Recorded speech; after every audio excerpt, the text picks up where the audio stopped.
Bom dia, gente. Bom dia, boa tarde, boa noite. Não sei que hora vocês vão estar assistindo isso. Tudo bem com vocês? Espero que bem. Já estão morrendo de tédio, que nem eu, que não aguenta mais ficar em casa. Sei como é que é, viu? A quarentena tá difícil. Vamos lá, então. Hoje eu quero acabar o conteúdo da Primeira Guerra Mundial de uma vez. Acho que só nesses dois vídeos dá pra gente resumir bem e dá pra se preparar também para um vestibular ou para qualquer outro tipo de prova, concurso público, coisas assim. É um tema muito extenso. É um tema bem complexo, é um tema difícil, então estou tentando deixar ele o mais leve possível. Só que hoje não vai ter como, hoje eu vou falar de algumas coisas que são um pouco mais chatas. Então peguem os cadernos, pega a caneta, vamos anotar, vamos se preparar, que dessa vez vai ficar um pouco pesado, tá bom? Principalmente porque eu quero falar sobre motivações que vão levar esses países a participar da Primeira Guerra Mundial.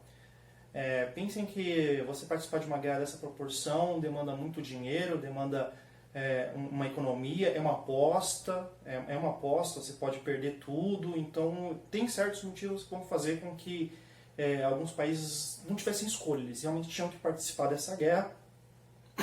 É lógico que o maior objetivo de todos, se alguém perguntar numa prova, provavelmente isso vai cair no vestibular, isso sempre cai.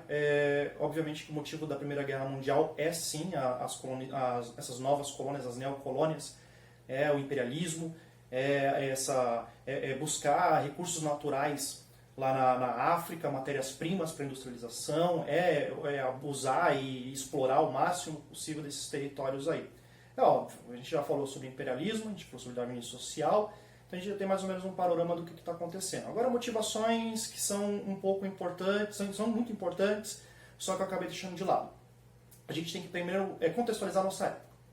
A gente está trabalhando um período que é um período muito rico para o mundo. A gente está vivendo a época que é chamada de a época das luzes, que é a Belle Époque na Europa inteira, né? A bela época, onde a cultura é maravilhosa, onde a intelectualidade está em ascensão, onde o cinema está sendo inventado, o avião foi inventado, a gente está vendo coisas sendo colocadas em práticas que faz com que a gente tenha um otimismo muito grande.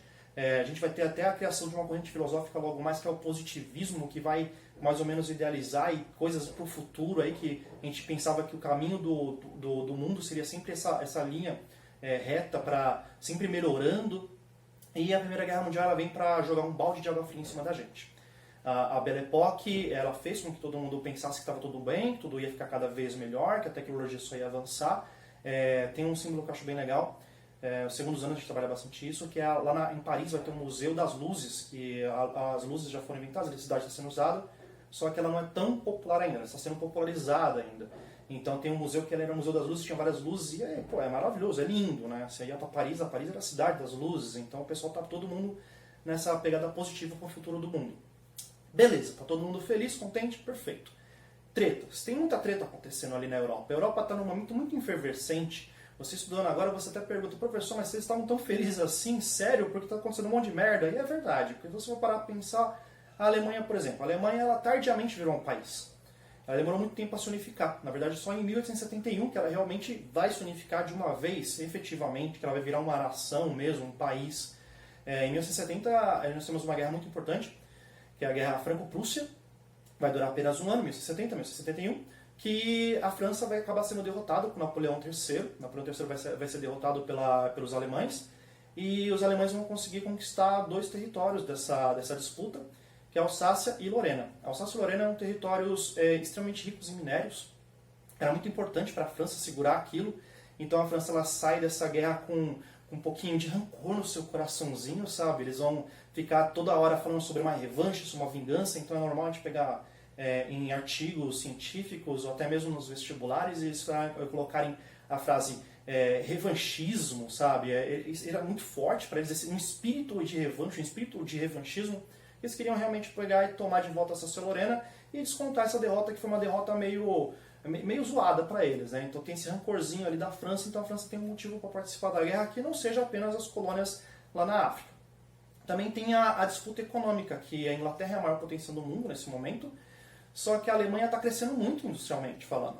Então eles começam a ter uma disputa de mercado, Alemanha e Inglaterra. E essa disputa de mercado é uma disputa muito grande que vai deixar a Inglaterra um pouco meio, tipo, olhando de olho, sabe? Tipo, mano, você não era para estar fazendo tudo isso, está me atrapalhando já um pouquinho, então vai ter uma disputa nisso. Outra coisa também, que é a marinha a da Inglaterra é a marinha mais importante, mais famosa desse período, ela é fortíssima, é imbatível, e nesse momento a Alemanha também começa a incentivar a sua indústria bélica e começa a ter uma competição ali de quem é que realmente tem a marinha mais forte. Então ele também tem essa coisa para pegar.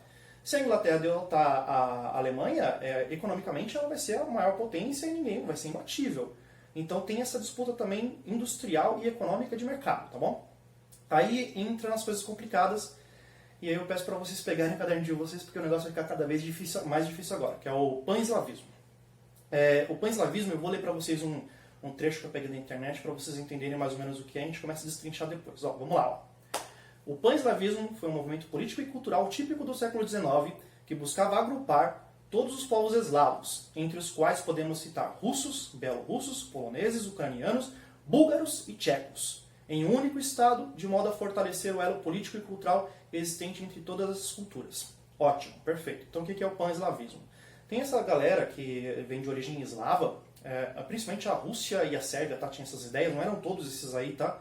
A Rússia e a Sérvia que tinha essa ideia do pan-eslavismo, eles queriam unificar tudo isso aí para eles se unirem economicamente em cima de um líder apenas, de um império apenas, para poder competir no mercado industrial, junto com a Inglaterra e junto com os outros países. Só que essa ideia é só da Rússia e da Sérvia.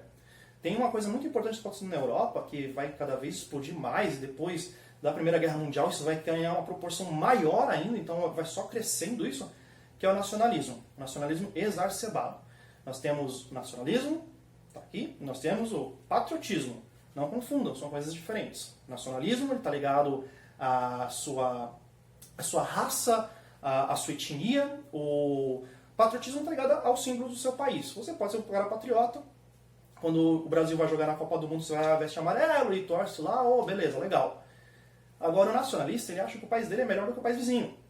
O nacionalista, ele acha que a raça dele é melhor do que a raça do vizinho.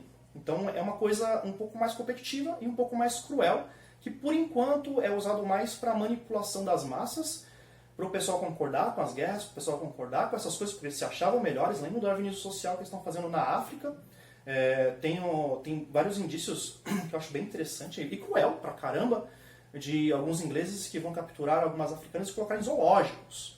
O pessoal vai ver isso na Inglaterra. A Inglaterra, é extremamente rica, extremamente intelectual, na Belle Époque. Olha o que eles estão fazendo. Existe uma lavagem cerebral muito forte quanto a isso, para o pessoal aceitar esse tipo de coisa. E não é só na Inglaterra, a Europa inteira está fazendo isso. O mundo inteiro vai acabar, um momento ou outro, começando a adentrar um pouco nesse nacionalismo. E isso é um grande problema para o pan-eslavismo, porque no pan-eslavismo você quer unir todo mundo. E todo mundo ali, por mais que tenha origens eslavas, não é todo mundo que quer ficar junto. Então nós temos dois países que aboliram essa ideia de uma forma absurda, que é o Império Austro-Húngaro e nosso Império Turco-Otomano. Esses dois países, eles odiavam essa ideia do pan-eslavismo e de cara, para se distanciar da Rússia e da Sérvia, eles vão se aliar à Alemanha.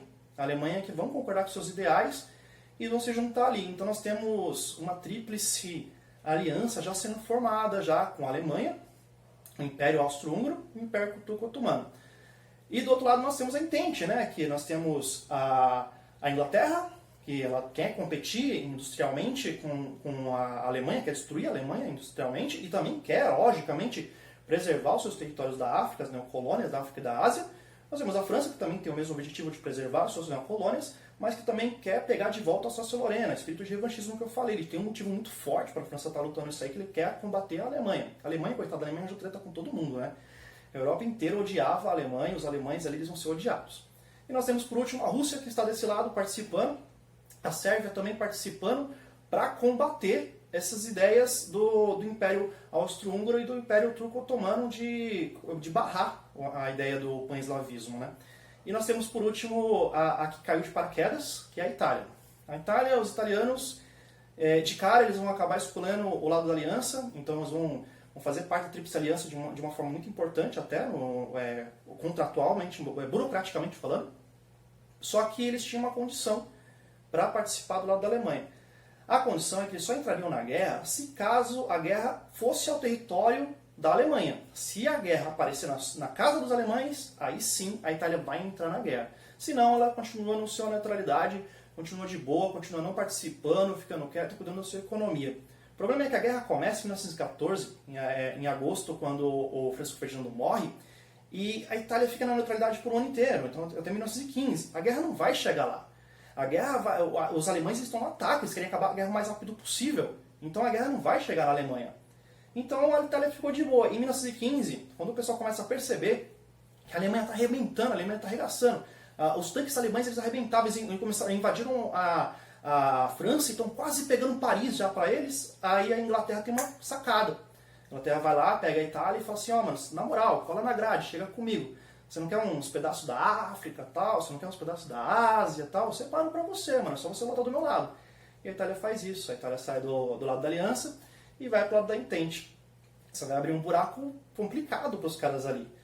Guerra acontecendo. Nós temos uma divisão bem clara da guerra, que é o primeiro momento que eu estou falando, que é esse combate mais rápido, que os alemães estão correndo atrás e estão dominando e conquistando e vencendo os tanques de guerra imbatíveis alemãs. Esse primeiro momento se chama guerra de movimento, que é essa coisa mais dinâmica, mais rápida, que a guerra parecia que ia acabar rápido.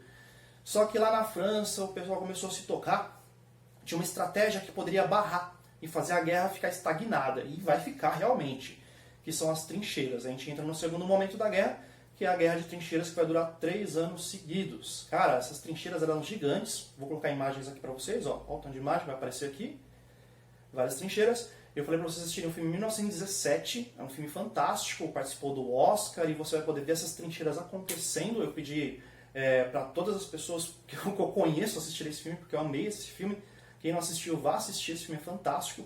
E vai dar um panorama bem realístico do que foi mais ou menos ali as trincheiras, as movimentações, as estratégias e também as armas, a diferença de armas que a Entente tinha, a diferença de armas que a Alemanha tinha. É bem legal essas pegadas aí que a gente vai poder observar. Beleza. As trincheiras então elas são gigantes, são quilômetros e quilômetros, e a guerra fica estagnada de um lado, a Entente dentro das suas trincheiras cortando os países inteiros, cortando a Europa, e do outro lado também tiveram que entrar nas trincheiras para poder se proteger, e a guerra estagnou. A guerra vai dar uma parada forte, um break ferrado aí, ninguém sabe mais o que vai acontecer. A Alemanha que estava arrebentando pegou e parou e nada acontecia mais. Vira uma guerra de tédio, uma guerra de paciência, uma guerra de sofrimento. Você mandar mantimentos, você mandar comidas para as trincheiras era muito complicado, então vai ter muita fome, muita miséria. E lembrando que essa guerra que era para ser uma guerra rápida, todo mundo tinha certeza que ia ser uma guerra rápida, que se prolongou. Foram 4 anos de guerra em que todos os homens que eram de seus países de origem foram convocados, e quem está trabalhando nos seus lugares são as mulheres. E mesmo assim elas também não estão dando conta, porque a indústria bélica que é incentivada, a indústria alimentícia ela acaba ficando meio que de lado. Então a gente está vendo uma inflação muito grande, a gente está vendo fome, desemprego, caos social, os países estão sofrendo demais. Essas mulheres elas são altamente exploradas. Tem uma doença que era bem comum nas mulheres que elas trabalhavam em indústrias bélicas, que a pele ficava bem amarelada, assim. Eu vou ver se eu arranjo alguma foto. Se eu não colocar alguma foto, eu vou colocar alguma coisa aqui, uma coisa bem boba. Tá? Elas ficavam com o rosto bem amarelado por causa dessas químicas aí. E também vai ser legal porque o movimento sufragista vai ganhar muita força, né, nisso aí. O feminismo ele vai ganhar muito poder nisso aí, porque as mulheres elas vão se perceber como cidadãs, elas vão trabalhar. Mas em contrapartida a gente está vendo um colapso econômico gigantesco na Europa. Tá todo mundo sofrendo muito com essa guerra, e era a intenção de todo mundo que acabasse o mais rápido possível. Muito dinheiro vai ser gasto, mas existe um boom tecnológico que não pode ser esquecido nesse momento. A gente teve um boom tecnológico na própria Belle Époque, como eu estou falando para vocês. Muita coisa importante foi inventada, mas para a guerra também muita coisa foi inventada. Por exemplo, é a primeira vez que a gente vai ter uma guerra com armas de repetição, com metralhadoras, com tanques de guerra.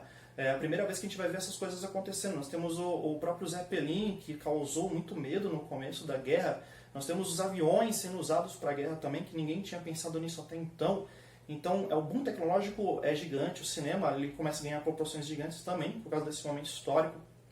Mas, ao mesmo tempo, a economia está entrando em colapso, então ela tem que acabar o mais rápido possível essa guerra. Em 1917, nós temos um acontecimento que ninguém esperava. Em 1917, a Rússia pede para sair. A Rússia pegou e falou, ó, pra mim já era, já deu. A Rússia ela foi meio que humilhada por uma derrota contra o Japão. A Rússia ela tá perdendo muito dinheiro e ela tem problemas dentro da sua casa. Acontece que em 1917 está passando uma revolução russa Então, entre arrumar a sua casa e continuar na guerra, ou se opta por sair fora, ela sai em 1917 e deixa a Entente desfalcada, porque a França já foi derrotada nesse ponto. A França já foi invadida desde o primeiro ano, Paris estava quase sendo totalmente dominada. Então, é basicamente Inglaterra contra a Alemanha nesse ponto aí. E, cara, se você fosse avaliar nesse momento, você com certeza teria apostado na Alemanha como vitoriosa. Só que a Inglaterra tem um apoio. A Inglaterra tem um acordo econômico muito forte com alguns países do Ocidente e um deles que está crescendo bastante é os Estados Unidos. Então, os Estados Unidos, em 1917, vendo o que está acontecendo, vendo que a Inglaterra vai ser derrotada, entra na guerra e aí é chutar cachorro morto. Porque aí a Alemanha está cansada, a Alemanha gastou dinheiro, seus soldados estão exaustos, não tem mais armamento, não tem mais comida, a Inglaterra é igual, a Europa toda ferrada e do nada vem os americanos, todos descansados, com suas armas, todos bem alimentados.